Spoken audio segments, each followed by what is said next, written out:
What's good, y'all? Let's talk Love is Blind, whatever season this is. It premiered on Valentine's Day.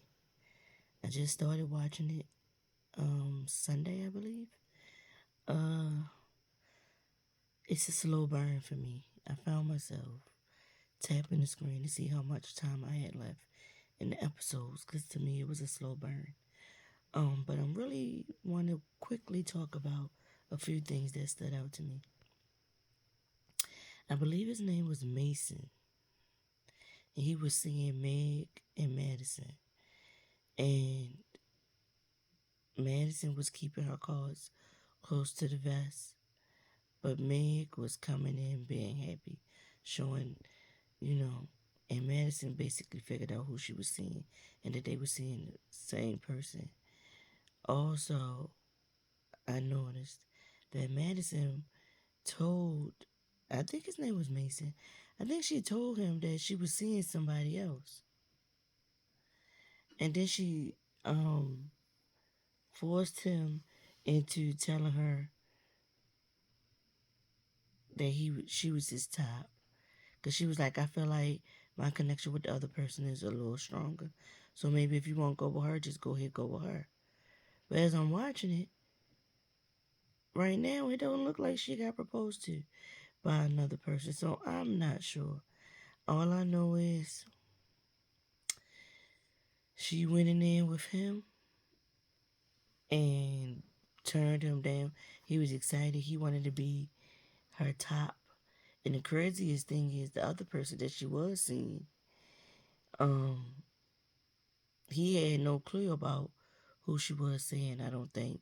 And that person came out of the pods happy about a date he had, and came over um and dapped Mason up, not knowing. No, Mason dapped him up, being happy for him, not knowing that the guy was happy because he just had a real good date with the same girl that was Mason's number one. I think that was his name. Then there's this one guy, I can't think of his name, but he was the first one to propose, or the first one that they showed us that proposed. And he had the long hair. I'm sorry, but him in that long hair, I kept looking at him, trying to figure it out. He gives Surfer Bergie. Y'all remember Bergie from Love Island last summer? I mean, no, not last summer. Bergie was Love Island summer of 2023. Yeah. And I felt like Bergie was on the show and lasted on the show because he knew somebody in production. And I always felt that, and I still feel that because he's been on some of the other shows as well. But yeah, the guy looked just like Bergie with longer hair. Are they gonna last? I'm not sure.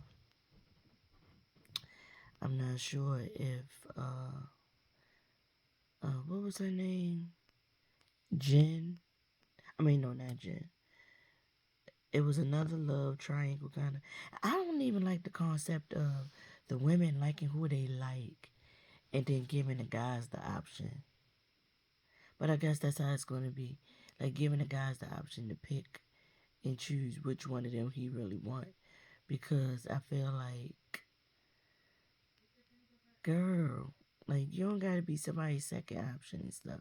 But then the concept of the show is for to get proposed to, and it's the men doing the proposing. So there goes that theory out the water, out the window.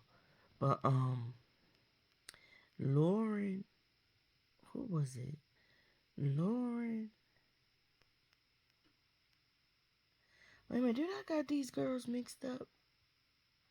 Cause the Lauren girl. No, I don't have them mixed up. I can't think of what the other girl name was, but she had the really pretty red hair. She was a redhead. They was both seeing the same guy, and the redhead kept coming out of the pods on dates, blasting and giggling and everything about how good her dates was. And then there was one instance where she even was like, I don't want to say, I don't want to say. And then she got close and told Lauren the person she was so giddy about, and it was the same person that Lauren was liking. And Lauren was like trying to figure out who was delusional, because is he telling us both the same thing? And essentially, I feel like that is what he was doing. But he ended up breaking it off with the redhead girl, even though I felt like them two had more chemistry, and proposing to Lauren, and Lauren accepted his proposal. I would have said no personally. I wouldn't have accepted it because you already had a conversation with that girl.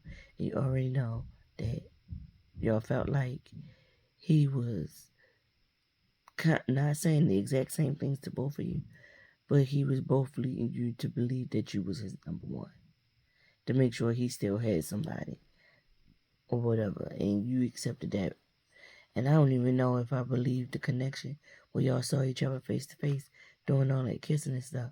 I don't think them two, they might even make it to the altar, but I don't think they're gonna say I do. And if they do, I don't know if the marriage is gonna last. Um, who else? Oh, back to Meg, Madison, and Mason. I think his name was, is that his name? I don't remember what his name was. But them three, so Madison got him to say that she was his number one. Then she went back and had a conversation with Meg. Meg felt the way. And then he had another conversation with Madison. Madison told him she was going with somebody else or something. And he should just go ahead with his other choice. And she basically broke it off with him, which hurt his feelings. But he got himself together. And he went on and tried to go back and have a date with Meg and try to make it work with her. And she told him, no, I want to be somebody's first choice, not the second option. So no. So he going home with nobody. Then there was the young lady who, her and the guy both were super religious, raised religious. But as she got older, she brought up like, how do you feel about the world, different causes, and she brought up Black Lives Matter, Trump being in office, and George Floyd, the whole George Floyd thing, and she said, that made her really pay attention to social injustice, and it made her really try to take a deeper look into herself, and I guess she basically was saying like she look at her privileges and she feel like she need to stand up, like people need to stand up for one another. So basically what he was saying is he don't think about that, he don't worry about it. He a white man living a white life. He buried his head in the sand. So then when she was like, like that's kind of like an issue for me. So he went back to the party and he talked to the guys in the guys' quarters. And he gonna say something like, I mean, that was the answer I gave her, but I can show with my actions. But sir, you shouldn't need nobody to teach you that you shouldn't bury your head in the sand and just keep living your life. Wrong is wrong. You can't just bury your head in the sand about social injustice. And it was right there for you to see. He was basically saying he don't have conversations about it or anything. He just act like it's not happening. No, that's not how the world works. But honestly, just looking at her, that's why you can never tell a book by its cover, because looking at her, I was thinking that she would be somebody that would be a Karen, but who knows, like she said she was going to try to work with him on that stuff. And because he feels like, he said he got friends that's Republicans and agree with Donald Trump, and he don't agree with all that stuff. He feels like them saying women don't have the right to get abortions and things like that. And he brought up like, what if the baby is conceived through rape? What if the mother's life is at risk if she gives birth? Like they need to have a choice and what they do with their bodies and stuff. So he did agree with those things, but yeah, I don't know. He said he's still friends with some people that vote for Trump or people that have he said people that have different political views than he does, because he agreed with some of the stuff that Trump has. He want to pay less taxes. He wants to well, he said he want to pay less taxes. He don't want the government in his business, basically in his life like that, the federal government. But he can agree with some of the things the liberals fight for too, about loving, like people need the world needing more love and compassion. He can agree with those things as well. So that was cool as well. But them two went on and got engaged. She said yes, they saw each other, they kissed. Um, the chemistry was there, I believe. But honestly, like the initial attraction, his chemistry was there. But with those two, I do believe that they're gonna have some hurdles to get over to make it down the aisle and to say yes to each other. They're gonna have to get through some hurdles together. Um, but the main story I wanted, or love story we saw that I want to talk about. First of all, I saw like 2 or 3 chocolate dark skinned men, and we never saw them talking to nobody. Why they always doing the black people like that on Love Is Blind? And then we get Devin, Brittany, and Virginia. Devin was a basketball player. He played in college and all that kind of stuff. And now he's a coach. He coached girls basketball. Devin is like 28 or so. He's talking to Brittany. Brittany played women's basketball, athletic and everything. Brittany is in her 30s, like 32, 33 or something like that. She, I don't know if she said she coached or not, but she definitely played basketball, definitely athletic. Them two relate on that. He's also seeing somebody named Virginia. Virginia seems like a very kind, genuine sweetheart. But Virginia also gives, to me, pick me. I came on this show. I don't want to be embarrassed. I'm leaving here with a proposal. Regardless, somebody, like whoever I choose, I want them to propose to me. I'm not leaving here without being proposed to. That's what she gave me. She was saying all the things that needed to be said to secure a proposal. But she also seems like genuine and caring and everything too. So anyway, she said she danced. And he was like, well, that's being an athlete too. Dancing is athletic, which is true, it is. So him and Brittany relate because again, they got basketball. She was saying she grew up like super religious, and she told her like stories from the past about her mom, and they only got to listen to gospel music. They couldn't listen to anything secular. Them her and her siblings wanting some secular CDs. They opened up their Christmas gifts and it's more gospel on there or whatever. It was something that she didn't want, I believe. But and she brought up something that brought back a bit of nostalgia because she was like, remember back in the day where your mother used to go to, where you could go to Best Buy and Walmart and you can listen to the CD? Well, my mom must have went to the store and listened to the CD I asked for and decided, nope, I'm not getting her that. And she got her some other music or whatever that she wasn't too happy with. And so Devin goes back to the guys' quarters, and he's like, both of them are nice. I'm digging both of them, but he digging Brittany way more. He like she just come in the room with such a bubbly personality. He really likes Brittany and her vibe, but he was nervous because she's just like him, and he's trying to figure out if he need to be with somebody that's just so similar to him in personality. So he have a conversation with Virginia, and they talk about some stuff, and come to find out, so Virginia is like 33, 34 as well, but her and Devin went to the same high school, but of course at different times because of their age gap, which was cute to find out.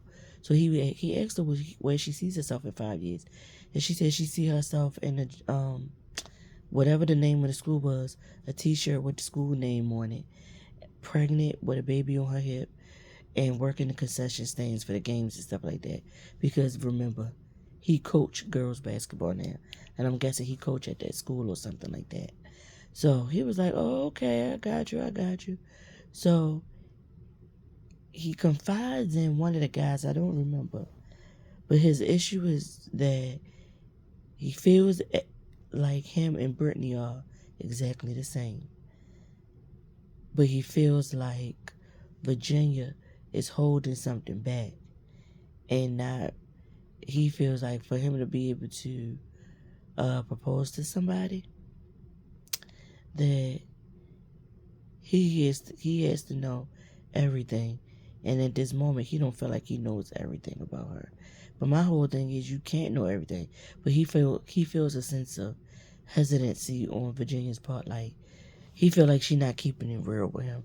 Like, he told, basically, he had some unexplainable pains. He had a fall. He had some unexplainable pains. He was hooked on taking ibuprofen. He was abusing He said ibuprofen. He was abusing them. He found a doctor. He listened to what that doctor said. That doctor did the test. Figured out what his issue was. I believe he had a surgery and that cured him. And he's fine. He told that to Brittany. And he also told it to Virginia. At 2 separate times, of course. But once he opened up and told Brittany, because they showed us him telling Brittany first. Once he opened up and told her that, she said, well, since you feel like, she told him he shouldn't feel bad about how he was feeling and stuff like that. And she affirmed him. But she was like, I felt like I should share something with you. So this is when she decides to share that she's been in lesbian relationships. And she has friends that are bisexual, some that are lesbians, and went ahead and got married. But for herself, she always saw herself as being married to a man, having a family, having kids. And once she said that, it took me back to one of the times she had a date. She had like a pink baby doll dress on with some socks that you pull up. They was like white off-white, and the ruffle part of the sock was pink, like the dress, with some penny loafers. And I'm just looking like, girl, what kind of style you got going on? Like, I thought it was odd, that outfit, right? So then when she says this, it starts to make a little bit of sense for me as to the outfit that she had on and the fact that she dated women. And so he said, well, she said, I just wanted to be honest with you. I just always saw myself marrying a man. And so he was like, okay, well, that's some things to take in, and let me chill and take that in for a minute. So she like, okay, cool. But she also has like a confessional. She didn't like the fact that he had to take a second to take that in. So she comes in with a hot pink. She got on pink and black. The way she's sitting on the chair. I mean, the suit was pink, the shoes was pink. But the way she's sitting on that couch in that pod, legs gapped open, hands clasped together, she's giving very much stud. And I'm like, ma'am, you came on this show wasting that man's time. This is how I see it. Brittany wanted to marry a man, or felt like she should marry a man. Her mother is super religious, raised him super religious. She conflicted inside still. And honestly, it's understandable. She's still in her early 30s. She said she lived life enough to know what she wanted, and she knew she wanted to marry a man. But I don't think because my whole thing is, all right, say if you wouldn't have cut him off and got upset with the fact that he didn't give you the response you was looking for, once you admitted to that, if he would have proceeded, gone and engaged to you, and y'all made it down the aisle, what's going to happen in the future? You don't get, she said she's been monogamous in all her relationships. When she's with somebody, she's with them. But when he asked her how many relationships she's had with women, she said she had several. She didn't give a detailed number, but she's had many. So to me, it feels like when you went away to college and you had the freedom to make the choice that you wanted to make, you chose women. But now that you're probably back home near your family, you want to try to make them happy and be with a man. And again, later on down the line, you get married to a man, your attraction to women is never going to go away. You still going to want a woman sometimes. So then you're going to have to be with a man that's going to be okay with that if that's what you choose to do and how you choose to live. And a prime example of that is another YouTuber that I love to watch, Bondi Blue. She's been with women, she had women, lesbian relationships, and she's married to a man, but her husband accepts that part of her. He knows what it is. And they have an agreement. She's free to, date women and have relationships with women while still being married to her husband. So that's their agreement. And I feel like Brittany, and it's so funny because Bondi Blue, her first name is Brittany too. Oh, wow. Just to make that connection just now. But still, Brittany came in, sat in her stud stance, and told that man she didn't like his response. That was not what she was looking for. And she just gonna have to admit it, and they should just admit that they not each other's person. And she told him she wish him well. She thought Virginia was a beautiful person. Her spirit and her soul, and she thinks Virginia really, really want to be with him. So he should really put the effort into Virginia. And I'm left on episode 6, waiting to see him propose to Virginia and see if it's gonna work out with them too. Which I don't know. I'm not sure because excuse me, Virginia is a beautiful spirit. But again, Virginia gives pick me and she gives go along to get along, not to rock the boat. Because she wants that fairy tale life. I'm sorry, y'all. My throat is dry. And it's itching in the back of there a little bit. But I just wish I don't have a whole lot of subscribers. So therefore, I don't think she'll ever see this. But Brittany from Love is Blind season, whatever this is, season 8, I think. If you ever come across this, or if it's somebody watching my videos that's in the same mind frame as Brittany, live in your truth and be happy. Don't try to appease your family and suppress your true feelings and your true desires. You gotta live your life. They're living theirs, you live yours, and do what it is that makes you happy outside of pedophilia, any kind of sexual assault to anybody else, or murder or anything like that. Like, love who you love who you choose to love, but most of all, love you. Love yourself, flaws and all, and don't repress your true feelings and your true nature to appease somebody else. And that's all I got to say about that. Love is Blind, season 8, the first 6 episodes. Bye, y'all. Alright, y'all, so I had to come back to y'all because there was a couple things I had left off, and I needed to finish episode 6. So, the thing that I had left off, there was another couple, Taylor and Daniel, not Danielle, Taylor and Daniel. I don't know why, but I totally forgot about them in the first part of this video. But he proposed to her. I remember him getting on his knee, like after the first or the second day. Then he got on his knee to propose, and then they saw each other, and then he got on his knee again. They sat there, they talked, and I just feel like she was sitting there trying to figure out. I thought she was trying to convince herself that things would be okay. I think Taylor's a pretty girl. She's cute, like average cute little white girl, cute little shape and everything, and she seemed like a nice person. But we see them two talk about each other, talk to each other, kiss. And then it says 24 hours later, and it says the women's hotel. So she goes and sit in an area, like a buffet cafeteria or something. And he comes, and she telling the camera that when she first saw him, when the door opened, she saw him. She was trying to figure out why he seemed so familiar to her.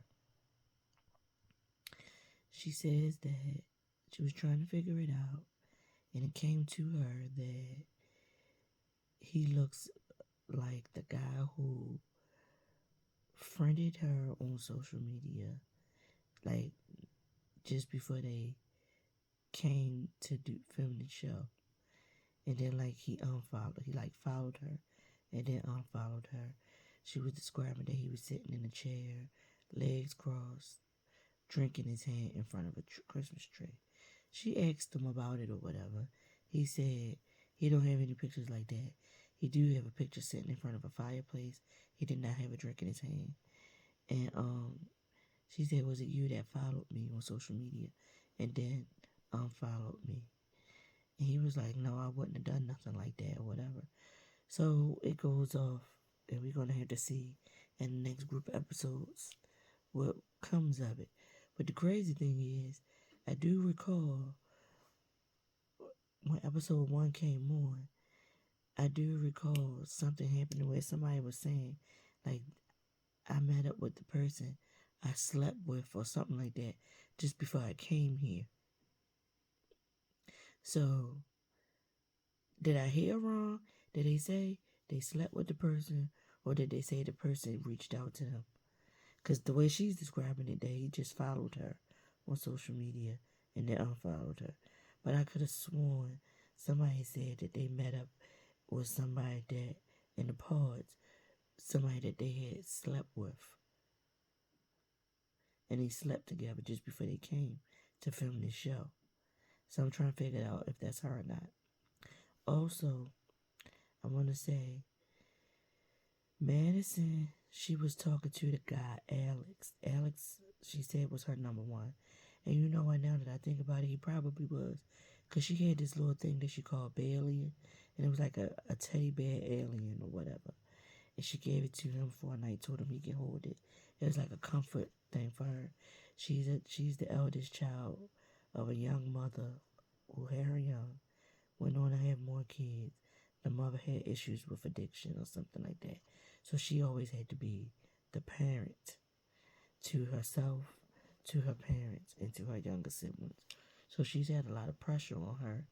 And she did tell him at some point that she does this thing where she disassociates.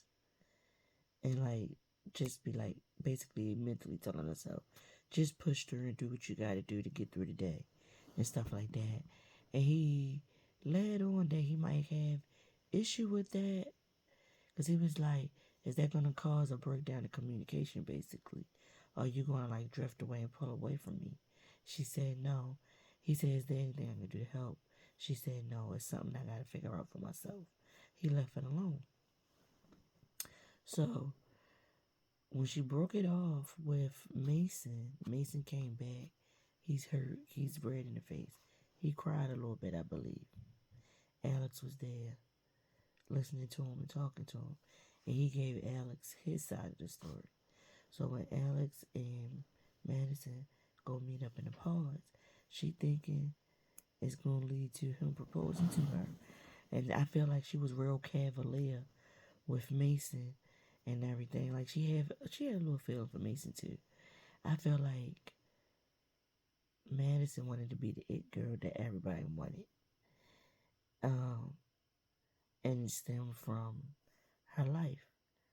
Like when you a person growing up with a parents and you gotta be the parent to your parents and do all these things, sometimes you want to be able to let your guard down and be chose and be the one fussed over, fawned over, you know? And I think that's what she was looking for from them guys. So anywho, Alex brought up what Mason came back and told them.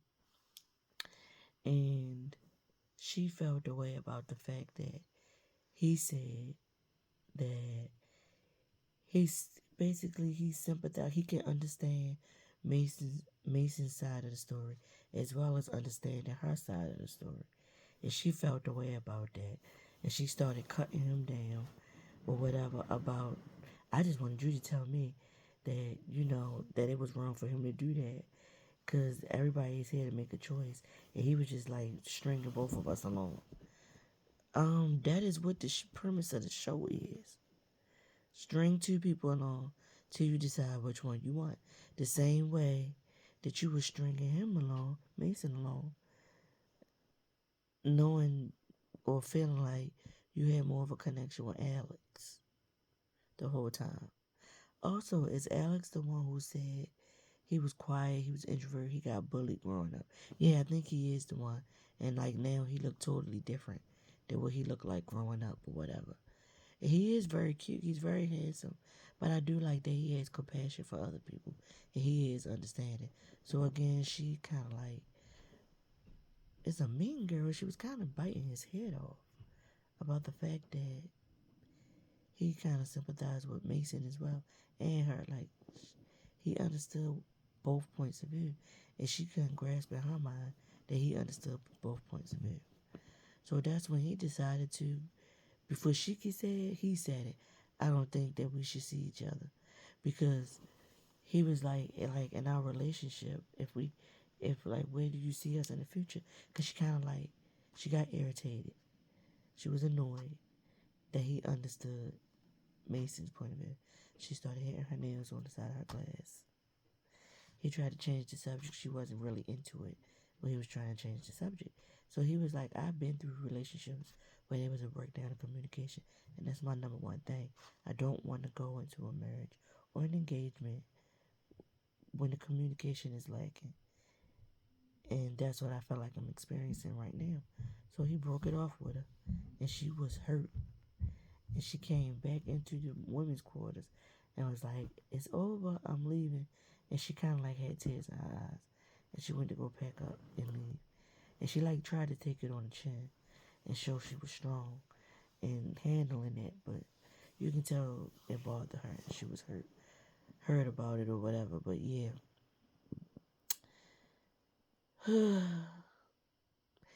That couple didn't make it. And then the last thing I want to say, Daniel and Virginia seeing each other. First of all, before I get to Daniel and Virginia, it was a lady in the pause. They kept showing her reactions and her sitting there with the girls. In the face, her complexion, she looked biracial. Or maybe one of her parents is biracial. And she had a fro, a curly fro. She was cute. But I don't recall her name. They kept showing her all the time. We didn't see her talking to nobody but the girls in the women's quarters. Okay, that's over. But Virginia and Devin's first look at one another. Devin is smitten, and he's saying he here for it, and he thanked her for her time, being understanding, being patient with him through the whole process, and him like trying to decide between her and Brittany and all those things like that. She's like trying to assure him it's okay, but something, and she just kept looking at the ring. It's so pretty. Girl, you staring at the ring talking about how pretty it is when he only gave you the ring that you gave him, because when they gave each other presents, she gave him her grandmother's ring. She named after the grandmother. And it was the grandmother's ring, and the grandmother had it till she passed away. And so she gave it to him to propose to her with it. And she kept looking at it, talking about how beautiful it is and how good it looked on her hand.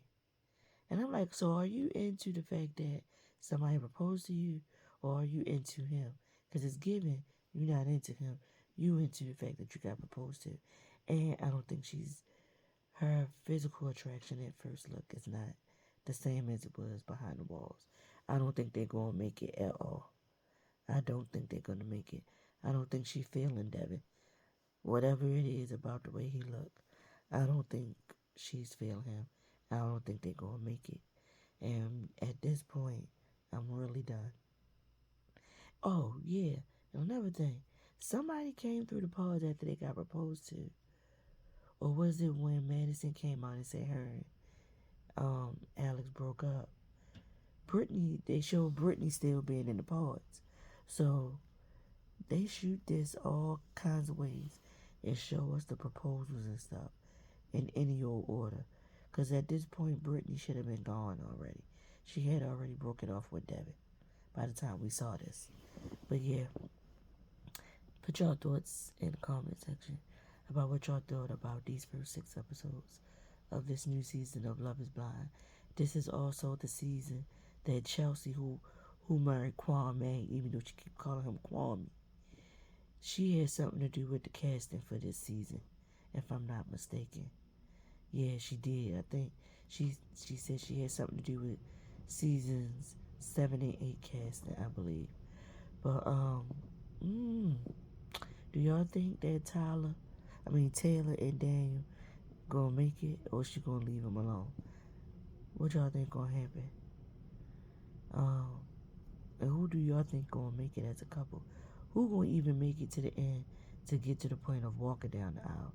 Because these last few seasons of Love is Blind, it's been like 1 or 2 weddings, actual weddings per season, and maybe 1 person or 2 people saying yes.